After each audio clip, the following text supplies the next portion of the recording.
Tama nga kapag nag-decide ka na mag-level up sa buhay mo. Sa ayaw at sa gusto mo, aalis ka talaga sa comfort zone mo. Yung mga bagay na hindi mo ginagawa dati, kailangan mo nang gawin ngayon. When you ask for growth, babatuin ka ng mga challenges sa life na akala mo hindi mo kaya. Dito talaga masusubok ka. Life will stretch everything to you.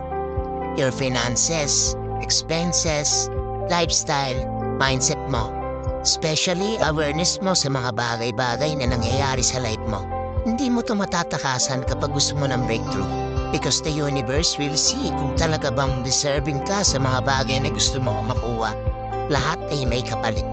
If you ask for success, when you should invest time, effort, passion, and persistence sa ginagawa mo. Kaya kung napanood mo to, accept the challenges na binibigay sa'yo. Embrace it. Naniniwala ako na kapag nalampasan mo yan, worth it lahat ang pagod mo.